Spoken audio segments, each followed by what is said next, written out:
Hi, Liliane. Hello, And Greg. thank you so much for taking time out of your busy schedule today to do the Skype interview with me. I truly appreciate it. Your vision for the Mastery Club and everything that entails has truly inspired me. And your message is one that I would really love to share with many more people. It's not all that often that you stumble upon a visionary like yourself, and I'm grateful to be able to present you and the work that you've created to assist more kids around the world in order to help them uncover their own visionary within themselves.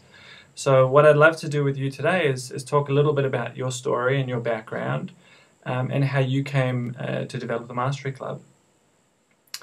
So before we get settled in, my first question is, can you share your background with us and what's inspired you to become a professional author? For sure. All right. So the writing has been a love of mine since I was a child. I would have been literally, 6, 7 years old when I started writing stories, and I loved it. I just loved that escape into the imagination and the power really to create whatever you love, whatever characters and situations you want, you can create as a writer. So I totally loved it.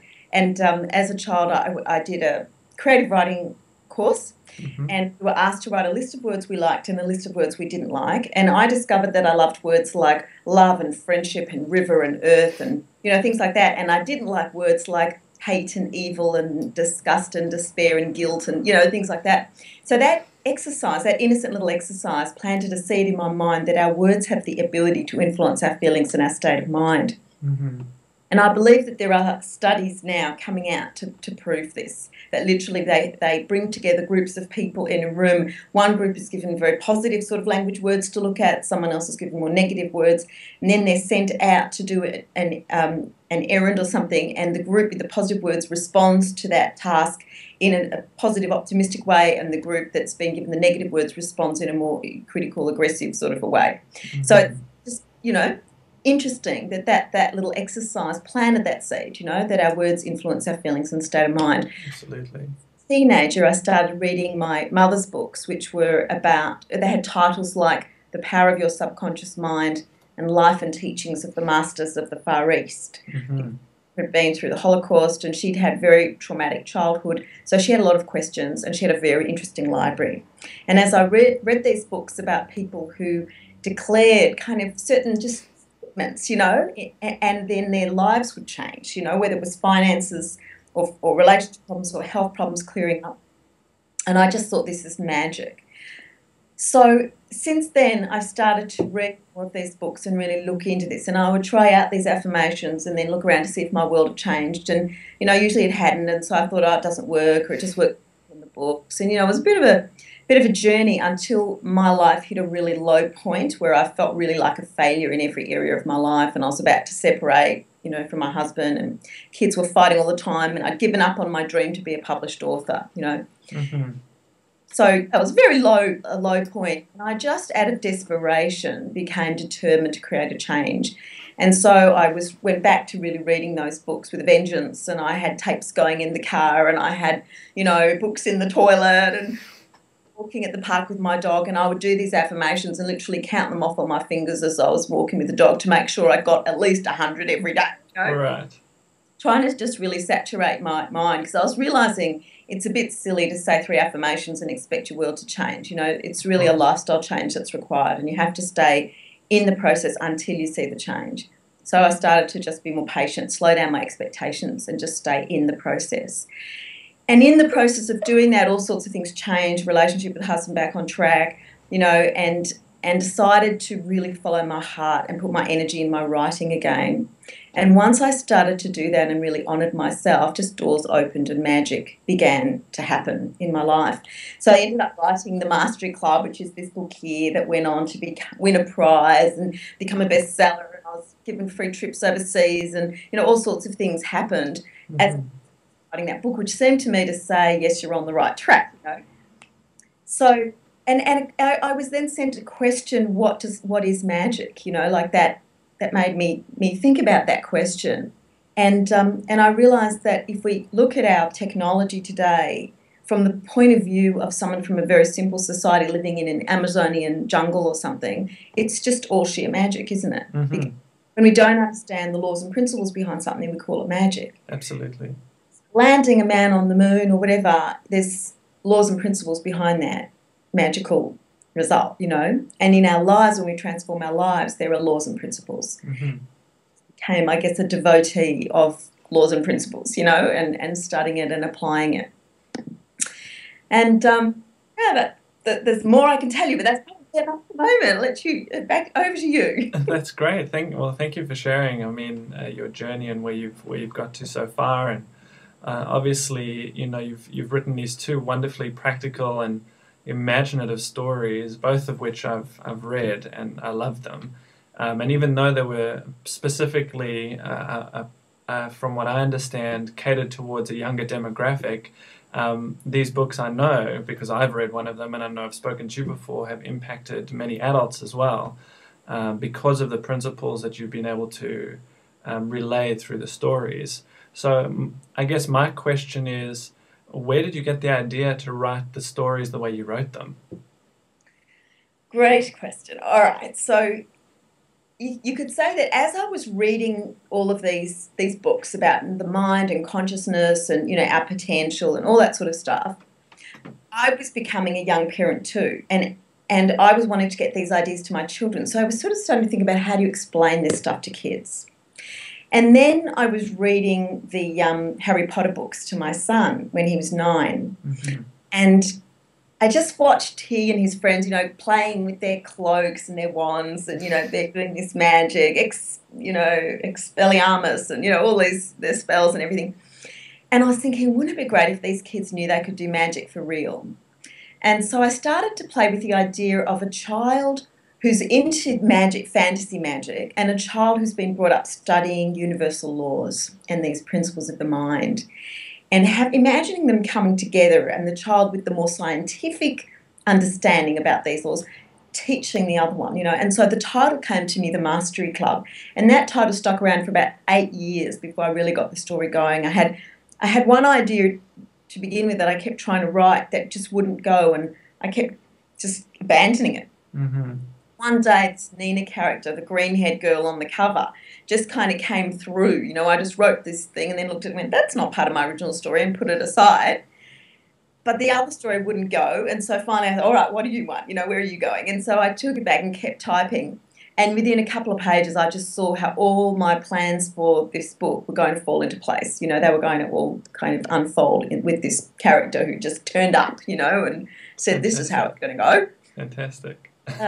It was an adventure for me, and it was really an amazing journey writing this book, because quite often I'd be typing something and I'd suddenly think, that's why I wrote that bit back there, you know, like it would be all falling into place, because it was a really intuitive journey a lot of the time. Fantastic. I mean, I can definitely say that you captured the concept of magic in the book, but in an incredible way it's probably not told in many stories, or any stories that I've read of anyway, in a way that I guess relates magic to real life experiences, where we kind of have these experiences where we can create these magical transformations and changes in our lives without waving a wand necessarily, or casting a spell or anything like that. We have the power to do that. So it was kind of beautiful to see how you were able to tell that story, particularly through the Mastery Club, as you know, the introduction to the Mastery Club. That was your first book, and then the Hidden Order, which was your second book, which really, in my opinion, really expanded on the ideas in the Mastery Club and really took the reader, in a sense, to I guess a more advanced level with the concept. So I can definitely say that I loved the books from that point of view. Thank you. Now, you mentioned the green-haired character on the front of the book, and her name's Nina, and she's really the central character in a lot of ways of the whole story, but in both books. And there's a whole range of characters that surround her. But what I found interesting is that, which I've spoken to you about, she was homeschooled by her parents. So she wasn't in the education system over her most of her life. She kind of went into it later on, which people can read about in the books. But my question is, what are your thoughts on this form of education? Because this might be quite a contentious topic for some parents, and I'd like to actually bring it to the forefront to I guess show your experiences with it, because I know that you've done it with your kids, and I guess what your opinion is, and why you believe, or why you feel that it's a wise choice for kids. Okay, yes. I have home educated my 3 children, who are all now, my youngest, who are twins, are nearly 18, and my son's 21. So we've done the journey, we've come out the other end, and reflecting and looking back, I think it's a wonderful journey. I highly recommend it for many, many reasons, but I certainly wouldn't get on my soapbox and say it's the only way, the best way, whatever. You know, every family needs to make their own decisions, but I do think it's important to be able to consider it as a choice, not feel as if you just have to automatically go into the system, but that you can actually stop and think about it, you know, choose the system as a choice or choose something else. So my kids have been in the system. They've each had a year or 2 in a school, and mostly chosen to come straight back out again, you know, right, and home educate, or do something sort of similar. So what is it about it for me? I think the real gift that I've seen about home education for my children is independence from peer thinking, the ability to, or from peer pressure, you know, the ability to think for themselves, and the ability to have downtime on their own, to have a lot of time on their own where they're not organised and they can just be with themselves. All of my children have quite a strong sense of themselves, and I think that's one of the best things that we can give our children today. And the Nina character, that's, I think, probably the main reason that I had her home educated, because as a symbol of someone who really thinks for herself, you know, and doesn't just go along with the crowd. Absolutely, yeah. No, she's definitely got a strong presence in the book, for many, many reasons. That's one of the reasons why she has such a strong presence, and it's something that really captivated me when I was reading the story, particularly the first book, because once you're in the second book, you already know what's going on. But I just found it quite a captivating idea. I'd never really understood the idea of homeschooling before, and I'd never really ventured into that territory just in my own mind, in terms of researching it for my own kids in the future. But what I did gather, which is what you just mentioned, is that she came across as a very independent, self-aware person for being quite young, and I think that's such a, as much as there are challenges with homeschooling, particularly from a social dynamic point of view, at the same time, I think in a lot of ways it can offer kids a true opportunity, like you just said, or like you mentioned, to really come into themselves and really think for themselves and find their true calling without a lot of the different projections that happen in the system. Just make a point about the social thing for the people who are watching, because that's one of the big questions about homeschooling, is how does my child get socialised, you know? So there's a couple of things there. One is that most homeschooling families participate, you know, join groups, you know, there are networks that support homeschoolers. So there are support groups that my family went to every week, pretty much, and there are activities we went to. We went on camps that provided them with all of the experiences they would have if they were at a school. The interesting thing about the word socialised is to be able to fit into society. But a classroom of same-age peers is not society as such. Absolutely. It's a kind of distortion of it. So kids who are engaged in their local community centre and doing things, and they're exposed to a big range of ages of kids. So our kids were always in a much bigger adult to child ratio. It wasn't just that big youth-dominated thing. So more of a mature influence, you could say, and also a lot of little children hanging around, because there would be mums with little kids, and so there was that sense of looking out for little children all the time. You know, you were there with your mates, you're learning from adults and taking care of little kids constantly. You know, which to me is really great socialisation. You know, I agree, because that's really what the real world is all about. Exactly. in my view. So yeah, but also if we do go to the extreme, like I put Nina, this character, not only homeschool but living in the country and a single child. That's right. Have a really, you know, a child whose traits, you know, like she's fairly forceful in her character because she's been alone a lot. She hasn't had to fit in with other people very much. She's quite dominant. Mm-hmm.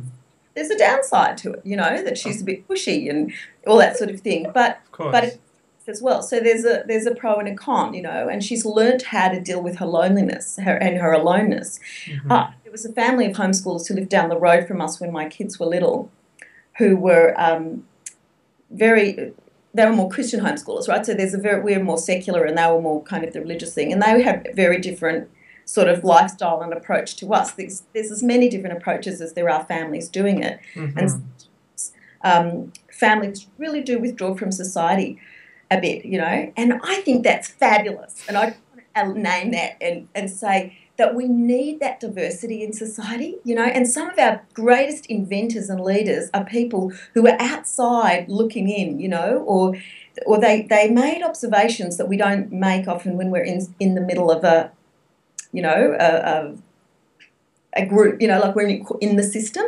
So I just think diversity, we need it in nature, we need it in humanity. And I think to have the odd person who's like that, they don't need to be shoved into the system. Like, it's great. Let's have this mad mix, you know? I totally agree. 100%, 100% in agreement with that. Like you said, there are always challenges. There are always upsides and downsides with everything that we engage in. So even if you're in the system, there are both pluses and minuses, as much as there are pluses and minuses being homeschooled.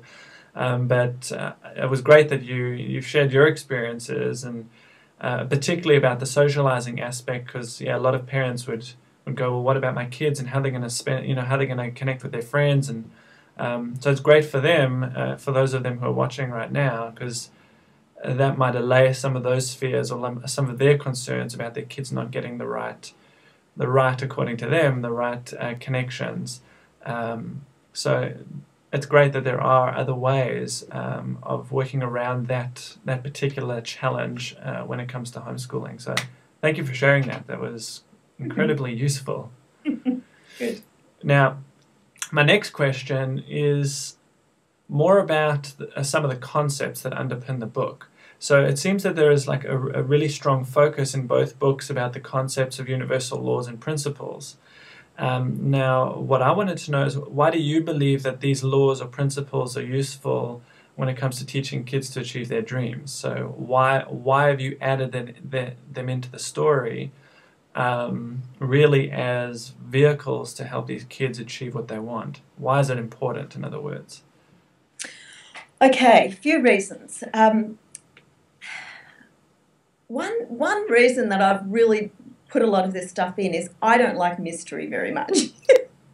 In the sense of allegory and parable and, you know, things where it's kind of, you got to work hard to extract the meaning. I just wanted to make it clear, you know, like put everything out there really clear and easy to understand. Right. So that's one of my values, one of my drivers. Another thing is that one of the things that I talk about in the presentations and talks and workshops that I give is that we're all very familiar with the law of gravity, right? Mm-hmm. And no one would choose to argue with it. Yeah, we know that if we walk off the edge of a high place, if we're not attached to a hang glider, we're going straight down, right? Correct. But most of us are not as consciously aware of other laws, like the law of polarity, the law of vibration and resonance, the law of conservation, you know, and so we spend most of our lives arguing with these laws because we're unconscious, we don't realise, you know. And so what I wanted to do was bring these laws out into the light, you know, and make it really clear so that people can engage with them more consciously and can sort of look at their life and go, well, that's happening because of the law of, right? Right.